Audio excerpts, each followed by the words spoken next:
Bonjour Roland Schwedzow. Votre cabinet de conseil intervient dans le secteur de la santé. Est-il vrai que la politique des hôpitaux en termes de management des ressources humaines est en crise? Bonjour Julie. Oui, la politique de management des hôpitaux, mais également de l'ensemble des établissements de santé, est à réinventer. Des motivations et des engagements de certains professionnels, absentéisme ou présentéisme, burn-out, fuite des talents et problèmes d'attractivité de certains établissements, voilà quelques symptômes que je rencontre désormais très fréquemment dans les établissements de santé dans lesquels j'interviens depuis maintenant près de 20 ans.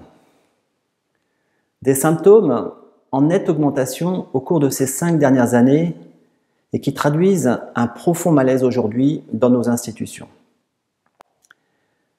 Les questions qui me préoccupent en ce moment sont celles de savoir comment faire ou comment refaire de l'hôpital un lieu d'épanouissement de l'homme avec un grand H, comment impliquer ou réimpliquer les professionnels de santé au sein de leur établissement, comment augmenter leur puissance ou pouvoir d'agir, pour reprendre la formule de Paul Ricoeur, en refaisant du capital humain la priorité de l'entreprise.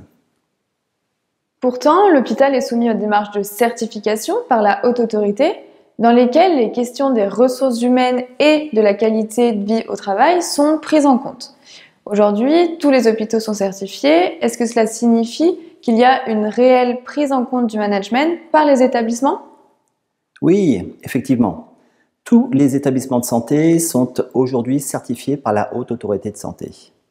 D'ailleurs, on observe dans ces établissements un management par la qualité et gestion des risques, certes indispensable pour améliorer et sécuriser les processus, mais qui, quand il est le seul outil de management de l'établissement, et je dis bien quand il est le seul outil de management de l'établissement, est tout simplement une erreur intellectuelle.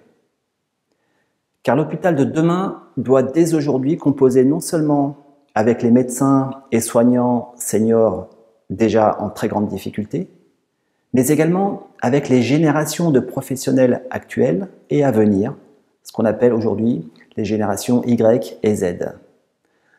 Alors que nous disent ces jeunes générations? Elles nous disent 3 choses. Tout d'abord, qu'elles veulent faire passer le pourquoi avant le comment. Première chose. Deuxième chose, qu'elles préfèrent la flexibilité et la liberté avant la sécurité de l'emploi. Et enfin, qu'elles privilégient l'ambition de se réaliser avant celle de réussir. Alors autant dire que notre modèle actuel de management, basé sur un empilement de strates hiérarchiques et en tuyaux d'orgue, est le modèle exactement inverse de ce que les nouvelles générations attendent. Donc vous voulez dire que l'entreprise n'aurait pas encore pris en compte dans sa politique de management la révolution numérique en cours et avec elle l'arrivée chez les professionnels de ce que Michel Serres appelle la petite poussette?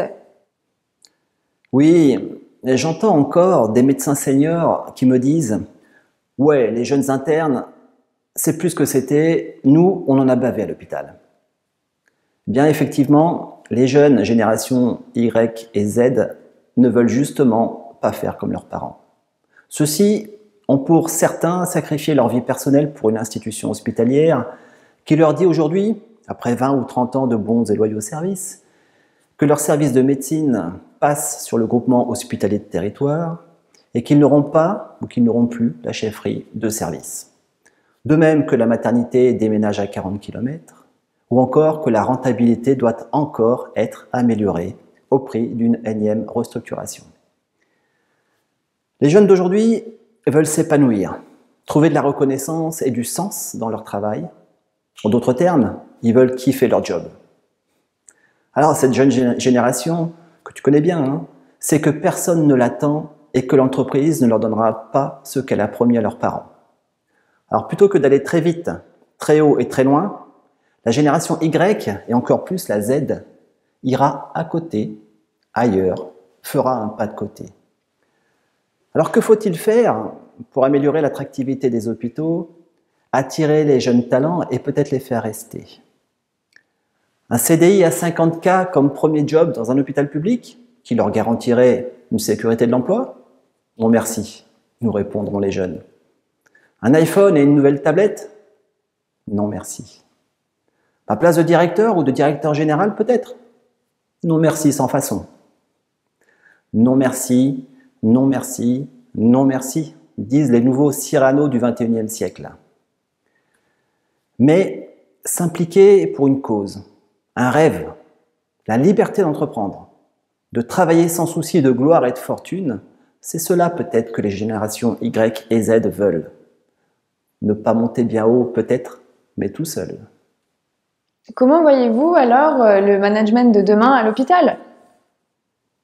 Réinventer le management de demain à l'hôpital dans un monde qui se transforme à la vitesse de l'email va consister à revenir aux fondamentaux des ressources humaines, c'est-à-dire d'une part à l'exemplarité du leadership plutôt qu'à la toute-puissance d'un leader omniscient.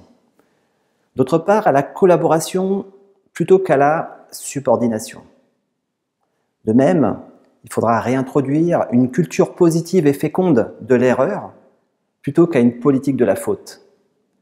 Et enfin, revenir à une éthique d'un pourquoi faire cela plutôt qu'à une seule idéologie d'un comment le faire. Aujourd'hui, toutes les entreprises doivent se réinventer et se réformer pour survivre, hôpital compris. Mais penser que cette réforme passe uniquement par le fantasme actuel d'une intelligence artificielle ou d'un hôpital complètement numérique et numérisé, c'est ne pas avoir compris que c'est bien l'homme avec un grand H qui prend soin des plus vulnérables à l'hôpital, en EHPAD ou en maison d'accueil spécialisée, et non les machines.